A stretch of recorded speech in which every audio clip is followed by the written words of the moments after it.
새롭게 하는 것이 참 중요합니다. 우리는 때때로 우리의 삶에 망가지거나 또 우리의 삶에 어떤 부분이 좀 키스가 난 것 같고 어떤 때는 만시창이가 되어질 때 새롭게 출발하면 좋겠다. 지우개가 있으면 그거 다 치워버렸으면 좋겠다. 그런 생각을 할 때가 있습니다. 그러나 우리의 인생은 사람의 인생은 지워지지 않습니다. 그냥 남는 거죠. 남아있습니다. 우리 가슴 속에 남아있고 또 하늘에도 남아있고 남아있습니다. 기계와 같지 않습니다. 전자기기들은 리셋 기능이 있지 않습니까? 뭐가 좀 잘못됐다 싶으면 다시 리셋, 처음부터 출발을 시키면 됩니다. 우리가 늘 쓰고 있는 핸드폰도 컴퓨터도 잘못되고 해킹을 당했거나 그러면 포맷을 해버리면 처음에 만들어질 때와 우리가 샀을 때와 같이 새롭게 나아갈 수 있습니다. 제가 한 번은 핸드폰 해킹을 당해가지고 아주 곤란한 일을 당한 적이 있습니다. 그 전날 제가 어디 택배를 큰 걸 보낼 게 있어서 방문 택배 요청을 핸드폰으로 했는데 그 다음날 바쁜 것을 하고 있어서 열심히 이제 탁자의 앞에서 하고 있는데 문자가 온 거예요. 얼른 보니까 택배 회사에서 문자 보낸 것 같은데 뭘 정보를 입력하라는 거예요. 그래서 아무 생각 없이 정보를 입력을 작은 거였는데 하면서 왜 이런 걸 요구를 하지? 그랬는데 그게 딱 타이밍이 맞은 거예요. 그 전날 택배와 이 보낸 택배가 다른 거예요. 근데 1시간쯤 있다가 막 나한테 막 이상한 문자들이 막 날아오기 시작합니다.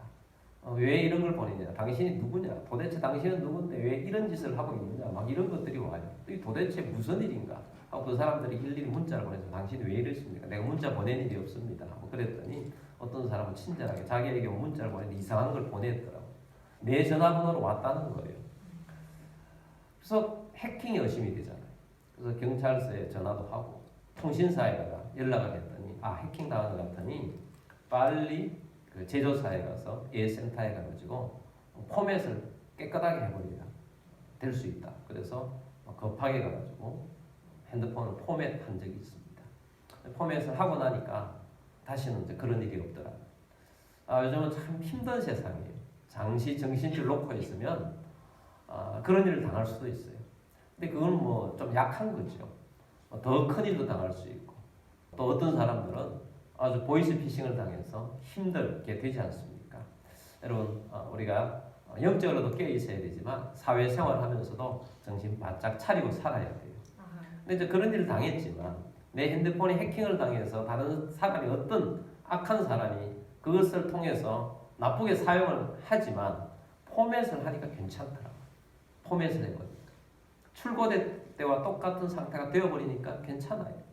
근데 우리 인생은 그런 것이 아니더라는 거예요. 그래서 우리 인생은 어떠냐? 어떻게 되어 있느냐? 고린도후서 4장 16절 말씀에서 이렇게 말합니다. 그러므로 우리가 낙심하지 아니하노니 우리의 겉사람은 낡아지나 우리의 속사람은 날로 새로워지도다. 자, 우리는 낙심하지 않는다. 우리 그리스도에는 낙심하지 않는다. 여기에서 우리 겉사람이 있어요. 우리 겉사람. 겉으로 보이는 우리 겉사람이 있고 우리 속에 있는 속사람이 있는데 그 사람은 어떻게 한다? 낡아진다. 여러분 우리가 내년 한 해를 새해를 바라보면서 우리가 희망에 기대를 걸지 않습니까? 희망에 기대를 거는데 그러나 다시 육신적으로 보면 한 살 더 먹는 거죠. 한 살 더 먹는다는 것은 의학적으로 말하면 늙어가는 것이고 또 성경의 표현으로 하면 낡아진다 이렇게 표현하고 있죠. 근데 그 사람은 낡아지나 그러나 우리는 낙심하지 않는다. 이건 그 사람 우리 육체는 결국은 흙으로 돌아가는 게 우리 육체라는 것입니다. 그걸 향해서 가고 있어요. 그러나 우리는 낙심하지 않는다. 왜? 우리 속사람은 어떻다고요? 날로 새로워지는 거다. 우리 속사람, 내 속에 있는 내 심령이 날로 새로워지는 사람이 그리스도인이라는 것입니다. 그래서 우리가 새롭게 하소서라는 말은 속사람이 새로워지기를 원한다는 거예요. 그래서 우리 그 사람은 어제보다 오늘이 하루라도 더 세포가 늙어가지만 우리 속사람은 어제보다 오늘이 더 새로워지고 있다는 거예요.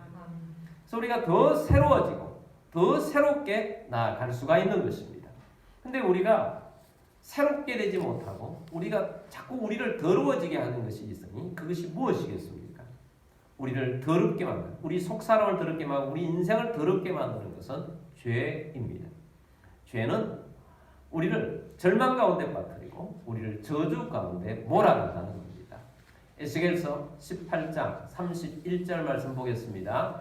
너희는 너희가 범한 모든 죄악을 버리고 마음과 영을 새롭게 할지어다. 이스라엘 족속아 너희가 어찌하여 죽고자 하느냐. 자, 이스라엘 백성들이 굉장히 강력하게 경고하고 있어요. 이스라엘 족속아 너희가 어찌하여 죽고자 하느냐. 너희가 죽음의 길을 향해서 왜 달려가느냐. 무엇 때문에 너희가 죽는 대로 가느냐. 지금 버리라는 거 안 버리면 죽는 쪽으로 간다. 뭘 버리라고 해요? 너희는 너희가 범한 모든 무엇을 버리고? 죄악을 버리라는 거예요. 죄악을 버려. 죄악이 있으면 너희가 죽는 길로 가는 거야. 너 죄로 너희를 인생을 더럽게 하고 있구나.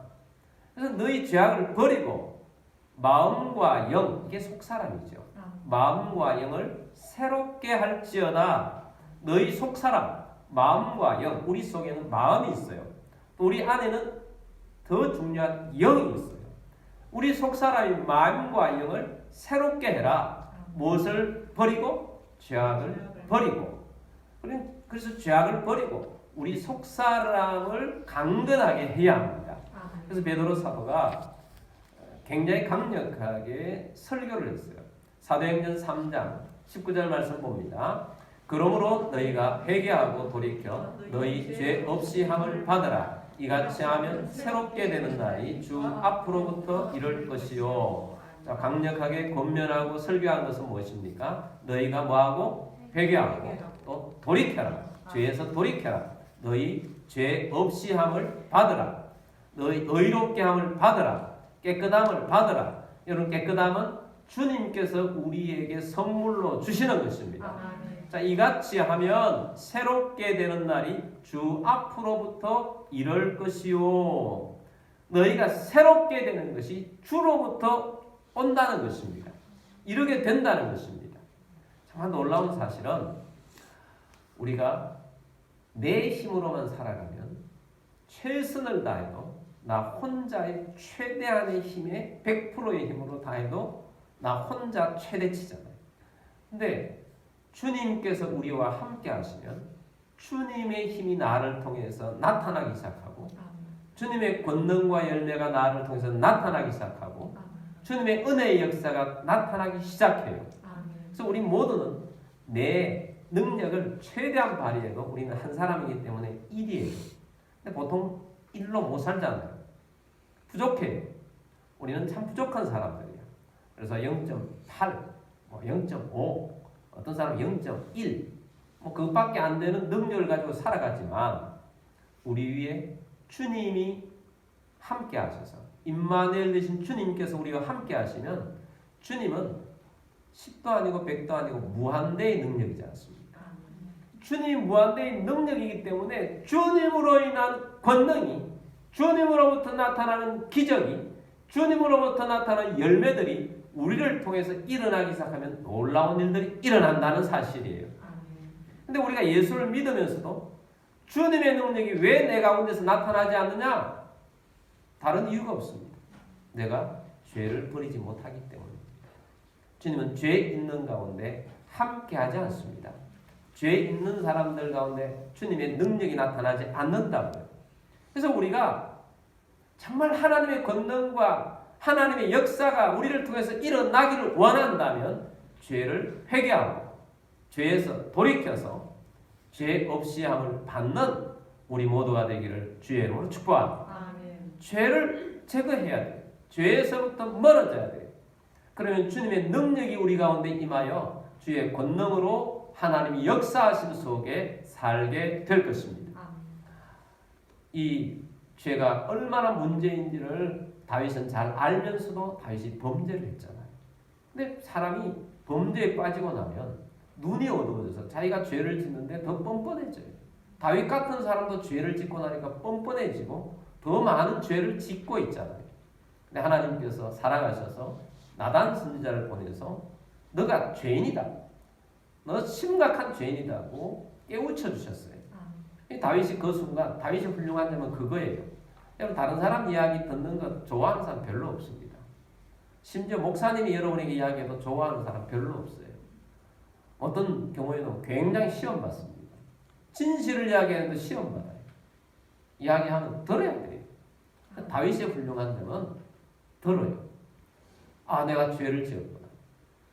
그리고 베옷을 입고 제 위에 올라앉아서 일주일 동안 금식하며 회개기도를 합니다. 철저한 회개기도를 합니다. 그 회개기도한 내용이 시편 51편에 나오는데 그 중에 몇 구절 보도록 하겠습니다. 51편 7절 말씀입니다. 우슬초로 나를 정결하게 하소서. 내가 정하리이다. 나의 죄를 씻어 주소서. 내가 눈보다 희리이다. 아멘. 자, 구약에서 제사장들이 어떤 정결의식을 할 때 우슬초를 가지고 그 짐승의 피를 묻혀서 뿌립니다. 이것은 바로 예수 그리스도의 보혈의 피로 깨끗하게 해주시는, 우슬초는 예수 그리스도의 보혈의 피를 예언해주는 예표의 기능을 가지고 있어요. 어느 우리들은 예수님의 피로 나를 정결하게 하소서. 이런 죄는 다른 것으로 정결을 받을 수가 없습니다. 우리의 죄는 예수 그리스도의 보혈의 피로 정결함을 받습니다. 그러면 내가 정하리이다. 나의 죄를 씻어주소서. 내가 눈보다 희리이다. 여러분 깨끗하게 해주시는 예수님의 능력을 믿고 구원하시는 은혜를 믿고 주님 앞에 기도하는 우리들이 되기를 바랍니다. 9절 말씀 보겠습니다. 주의 얼굴을 내 죄에서 돌이키시고 내 모든 죄악을 치워주소서. 주님, 내가 죄가 있는데 내 죄에서 주의 얼굴을 돌이켜 주십시오. 나 이거 보지 말아 주시고 내 죄악을 좀 치워 주십시오. 간절히 호소합니다. 10절 말씀 봅니다.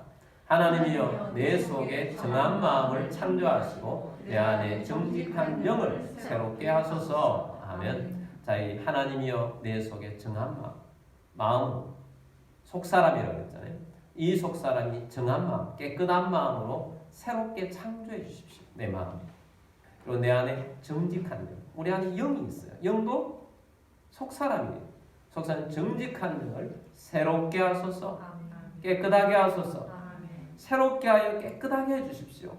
그렇게 간절히 구합니다.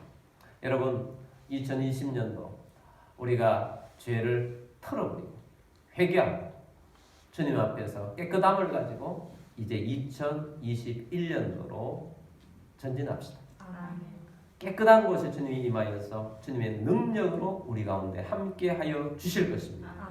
로마서 12장 2절 말씀에서 이렇게 말합니다.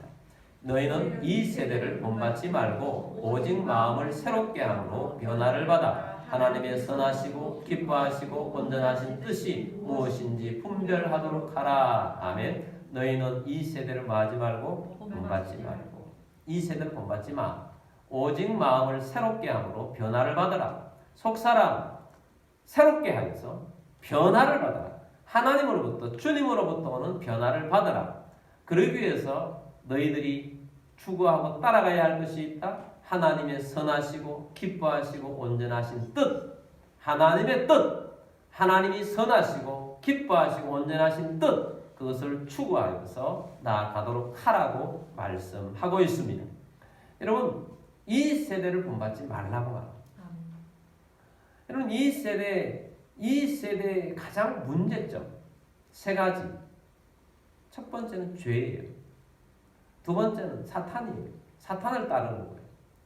세 번째는 세속주의예요. 죄는 지난주 우리가 소돔과 고모라를 보면서 소돔과 고모라의 죄는 쾌락주의, 쾌락을 쫓아가는 것. 그 다음에 물질주의, 물질이 내 마음에 다 빼앗기는 것. 그래서 이게 죄를 짓게 만든다는 거죠. 사탄이 그걸 이용을 해요. 그리고 그리스도인들이 세상에 이 세대가 걸어가는, 이 세대 사람들이 걸어가는 쾌락주의와 물질주의를 우리 그리스도인들이 따라가는 것을 세속주의예요. 그래서 세속주의, 그러한 것을 피해야 하는 것입니다. 여러분 이 세대가 걸어가는 길, 멸망의 길을 따르지 않는 여러분들이 되기를 주의 이름으로 축복합니다. 아멘. 주의 말씀을 따르세요. 아멘. 주의 진리를 따르세요. 아멘. 주님이 기뻐하시는 따르세요. 아멘. 그러면 여러분 우리의 길, 변화의 길이 일어납니다. 새롭게 하여 변화하는 거기에 큰 능력이 나타나요. 저는 아주 예전에 제가 지도했던 청년들이 아주 새롭게 되고 큰 변화가 일어났을 때 얼마나 멋진 사람으로 또 멋진 공동체가 되어지는지를 경험한 적이 있습니다. 제가 교육전도사 때, 내가 신학교 다닐 때 어떤 교회 교육전도사로 사역하러 가게 되었습니다. 근데 그곳에 가서 제가 맡은 일들은 뭐 여러 가지가 있었는데 학생들은 중학생, 또 청년 그런 부서를 제가 맡게 되었습니다. 근데 어떤 분이 제게 미리 그 교회 청년들이 얼마나 타락했는지를 제게 이야기를 해주는 거예요. 그 이야기 몇 마디 하는데 진짜 그 교회 청년들은 교회를 다니는데 많은 타락을 했더라고요. 그러면서 이 교회 청년들은 선배가 후배들을 자꾸 타락시킨다는 거예요. 그래서 제가 그 교회에 가서 이제 청년부를 지도를 하는데 오전에는 주일 예배를 드리고 점심 먹고 청년들이 모여서 이제 청년부를 하는데 제가 성경 공부를 시켰습니다. 성경 공부를 시키면서 한 6개월을 그렇게 지나면서 한 사람 한 사람 영적 상태를 점검을 하게 되었습니다. 6개월째 되었을 때 제가 광고를 했습니다. 내가 한 달쯤 있다가 제자훈련, 몇 날 며칠부터 제자훈련을 시작하려고 합니다. 제자훈련을 하고 싶은 분은 며칠까지 자원해 주십시오 하고 광고를 냈어요. 근데 이제 그 교회는 선배들이 많이 타락을 하고 이제 고등학교를 졸업한 애들은 그래도 좀 순진하고 순수한 면이 있지 않겠어요? 그러니까 보니까 뭐 다 그런 건 아니지만 그래도 좀 더 어린 청년들이 더 순수해서 어린 청년들을 제자로 해서 더 타락하기 전에 잘 키우면 좋겠다 하는 그런 마음이 있어서 쟤네들을 제자훈련을 시켜야 되겠다 하는 마음을 가졌어요. 그런데 또 그냥 쟤네들 젊은 애들을 붙잡고 하면 이제 다른 사람들이 또 입김도 세고 걔네들이 힘도 있고 그런데 그렇지 않겠습니까? 그래서 자원하게 했어요. 자원하는 사람을 하겠다. 근데 내 내심에는 쟤네들은 세속적이고 또 영적인 것에 관심이 없고 말씀에 관심이 없고 그러다 보니까 좀 어린 애들이 영적인 관심이 있고 그래서 어린 애들이 자원할 것이다. 그렇게 생각을 했어요. 근데 현실은 완전 반대였어요. 제일 나이 많은 형이 하나 있었는데 그거 제일 문제예요. 그 밑에 남자들 동기가 4명이 있었어요. 그 형하고 어울려가지고 이 밑에 애들을 나쁜 길로 계속 인도를 해요. 근데 이제 제자 훈련을 자원한 사람은 이 친구들 4명, 남자 형제들 4명, 이 친구들이 자원을 했어요. 기대했던 밑에 애들은 자원을 안 하는 거예요. 그러니까 할 수 없이 기대와는 달랐지만 이제 이 형제 4명을 데리고 제자 훈련을 시작을 했습니다. 첫날 제가 우리 집 내 방에 불렀어요. 그 작은 방 안에 작은 탁자 하나 놓고 이제 저와 4명이 이렇게 쭉 작은 방에서 모여 있으니까 담배 냄새가 얼마나 지독한지 참 힘들더라고요. 그러나 첫날 예수님과 구원에 대해서 제가 성경을 풀어가면서 성경을 찾아가면서 공부를 하는 겁니다. 한 40분쯤 그렇게 예수님과 구원에 대해서 말씀을 하자 내 형제 중에 성격이 급하면서도 분위기가 죄를 짓는 분위기일 때는 얘가 제 주도를 하는 친구였어요.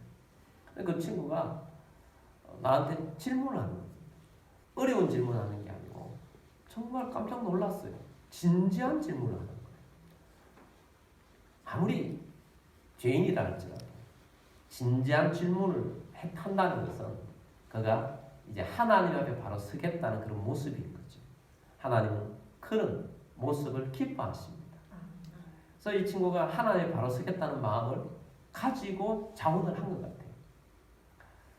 그래서 어떤 질문을 했느냐? 전도사님처럼 예수님이 구원주가 되어주시고 예수님을 믿으면 구원받고 의롭게 되어 천국 백성이 된다고 그렇게 해서 이전에 다른 분으로부터도 듣고 예수님을 영접했고 예수님을 영접하면 의롭게 살아야 되는데 살고 싶어도 그렇게 못 살고 여전히 나는 죄를 많이 짓고 죄 짓는 이런 모습인데 내가 어떻게 또 천국 간단 말입니까? 나 천국 못 갈 것 같습니다. 그렇게 질문을 해요. 그래서 제가 그 질문을 듣고 제가 그림을 막 그려가면서 설명을 해줬어요. 형제님이 예수님을 믿고 진지하게 예수님을 영접했다면 구원을 받은 것은 맞습니다. 그리고 예수님의 보혈의 십자가의 은혜로 의롭게 칭해 주십니다. 그것은 구원의 첫 단계로서 칭의라고 부릅니다. 칭의를 받을 때 또한 하나님으로부터 예수님으로부터 구원받은 사람은 하나님의 자녀가 되고 하나님을 아버지라고 부르게 되고 하나님의 가족이 되어서 이제 그때부터 하나님의 사람으로 나아가게 됩니다. 이것이 구원의 출발이에요. 그래서 오늘 내내 이야기했던 부분인데 그러나 여기에서 이 출발점에서 예수를 믿어도 삶 속에서 계속 의를 추구하지 않고 자꾸 옛날처럼 죄를 짓는 모습이 있습니다. 우리가 죄를 짓는 모습이 있지만 그러나 하나님의 은혜로 자꾸 새로워지고 거룩한 모습으로 닮아가는 변화되어가는 과정을 성화 과정이다. 그렇게 부릅니다. 그래서 거룩하게 되어가는 이 성화 과정을 통해서 우리가 구원에 이르는 길로 가게 되는데 문제는 예수를 믿고도 그 다음에 어떤 사람은 의를 많이 행하고 죄는 조금 지으면서 가는 사람이 있고 또 어떤 사람은 옛날과 또 거의 비슷하게 죄도 많이 짓고 의인이다 그러면서 교회도 다니면서 그렇게 살아가는 사람이 있어요. 그러나 주님을 진지하게 영접하고 믿었다면 칭의된 사람이기 때문에 하나님의 가족, 하나님의 자녀인 것은 맞습니다. 그러나 이 성화되어 가는 과정에서 처음에는 하나님의 의가 하늘로부터 와서 예를 들면 머리부터 조금 의가 이 사람에게 의가 있는지 없는지 모를 정도이지만 하나님의 의가 임했으면 자기는 옛날과 똑같이 보일지 모르지만 하나님 보시기에는 의가 조금 있는 것이고 그런 속에서도 믿음을 가지고 말씀 붙잡고 살려고 하기 때문에 형제님도 교회를 벗어나지 않고 어떻게 하든지 예배를 드리려고 하고 또 어떻게 하든지 하려고 오늘 이 제자 훈련까지 자원해서 여기 온 거 아닙니까? 그러면 하나님의 의가 여러분 당신들 가운데 자꾸 많아져서 나중에는 머리 전체는 의로 살고 싶고 그 다음에 손발은 여전히 죄를 짓고 있고 그런 상태로 살아갈 수 있어요. 그럼 어느 순간 가면 의가 과반수가 넘어가고 죄는 과반수보다 적어질 때 그때부터는 의가 죄를 컨트롤할 수 있게 되고 그렇게 되면 우리가 아는 저 사람은 진짜 예수 믿는 사람 같다. 죄는 저 사람은 죄를 짓는 데 있어서 절제를 참 잘해. 화를 내야 될 상황인데 화를 안 내고 잘 넘어가. 저 사람은 저렇게 잘하고 있어. 그렇게 되어가는 것은 컨트롤할 수 있는 과정으로 이제 성화가 그 정도까지 갔기 때문이에요. 자, 그렇지만 이 사람도 아직까지 죄가 있어요. 80% 의를 행하고 20% 죄를 짓고 있다면 죄는 아직까지 죄를 짓고 있는 거 아니에요. 그래서 우리가 계속 성화되어 가는 과정이에요. 그렇다고 해서 우리 하나님의 가족이 아니냐? 아니라는 거예요. 예를 들면 어떤 부자가 과원에 한 방문했다가 어떤 불쌍한 한 아이를 보고 내가 저 아이를 우리 집에 입양해서 키워야 되겠다. 그래서 그 아이를 입양해서 데려가서 호적하는 데 가서 이 아이를 자기 집에 아들로 입적, 양자로 삼아서 호적에 입양을 했어. 그러면 이 아이는 그때부터 법적으로는 고아원 소속이 아니고 이 집 소속이에요. 이 집 소속이지만 이 아이가 이 집 소속이 됐다 해서 그날부터 이 집 사람처럼 이 집의 모든 것들을 다 이 집 사람처럼 살 수 있나? 그렇지 않지. 고아원에서 생활할 때 배웠던 습관, 삶의 스타일. 밥 먹을 때 이 집의 예절이고 그 공원에서 먹는 예절이 다른데 예절 이런 다 다르단 말이에요. 그러나 이 집에 살다 보면 닮아가는 거죠. 그렇다고 해서 이 아이가 이 집 사람이 아니냐? 법적으로 양자가 되는데 이 집 사람이지. 그렇게 해서 내가 설명을 해주면서 그러면서 우리가 이 구원을 이루어가는 과정. 그래서 지금 여러분들은 이 과정 속에 있는데 지금 죄를 많이 짓고 있다고 해서 구원에 의심이 된다고 하지만 당신은 하나님의 가족인 것은 의심해서는 안 된다. 말씀이 그렇게 하고 있기 때문에 하고 내가 설명을 해주는데 이 질문했던 이 친구가 막 눈물이 막 쏟아져서 견딜 수 없잖아. 몸이 줄줄줄 흘러나오는 거예요. 그럼 엉엉 우는 거예요. 더 이상 말을 못할 정도로 우니까 옆에 있는 친구도 같이 따라오고 그래서 4명 다 같이 우네. 그러면서 회개를 막 하는데 성령이 임한 거예요. 성령이 임하고 회개를 다 하고 나서 나중에 이야기 들으니까 그날 이후로 술, 담배가 다 끊어져 버렸대. 그냥 보기도 싫대요. 냄새도 싫고 보기도 싫대. 그냥 그 다음 주에 교회 왔는데 이 친구들이 변한 모습이 완전히 보이는 거예요. 그것보다 가정에서 더 놀랐어요. 다 사실은 4명 다 중직자 아들이거든요. 집에서 얼마나 힘들었겠어요. 집에서 힘들게 하는 이 아이들이 변화가 됩니까? 얼마나 이 부모님들이 기뻐했지. 사실은 그 전에 이 아이들 때문에 아들 놓고 얼마나 기도를 많이 했겠습니까? 하나님께서 그렇게 변화시켜 주셨어요. 근데 변화의 능력이 대단해요. 교회를 바꿔요. 이 4명이 변화되니까 교회를 바꿔요. 한 친구는 특별한 은혜를 받았어요. 찬송만 부르면 울어요. 찬송 가사를 가만히 보면 찬송 가사가 얼마나 은혜되는 가사가 많은지 몰라요. 그럼 전도사님 찬송가에 이런 은혜되는 가사가 있어요. 예수님 이야기만 해도 눈물이 좀 한 1년은 그렇더라고요. 정말 하나님의 능력이 임하고 하나님의 은혜가 임하니까 완전히 변화됐어요. 그러니까 청년부는 뭐 너무 재밌죠. 이 친구들이 변화되니까 청년부가 완전히 달라졌어요. 그전에도 우리 청년부는 사실 좀 재밌는 친구들이었거든요. 근데 죄가 많을 때는 농담도 좀 강한 농담, 좀 센 농담, 기분 나쁜 농담 그런 것들이 많았는데 변화되니까요. 언어가 변화돼요. 근데 본래 유머러스한 게 속에 있으니까 너무 재밌어요. 유쾌하고 부드럽고 변화의 능력이 새롭게 되는 거. 변화되면 정말 놀라운 은혜가 있습니다. 환경이 변하고 바뀌어지는 것입니다. 여러분 그렇기 때문에 새롭게 되자는 거예요. 새로워지게 되기를 주의 이름으로 축복합니다. 새롭게 하소서. 새로워지는 우리가 되기를 바랍니다. 새로워지면 다 달라져요. 새로워지. 근데 본래가 우리가 구원받을 때 새롭게 시작했어요. 고린도후서 5장 17절 말씀 보겠습니다. 그런즉 누구든지 그리스도 안에 있으면 새로운 피조물이라 이전 것은 지나갔으니 보라 새 것이 되었도다. 아멘. 그리스도 안에 있으면 너희는 새로운 뭐라? 피조물. 새롭게 거듭난 사람.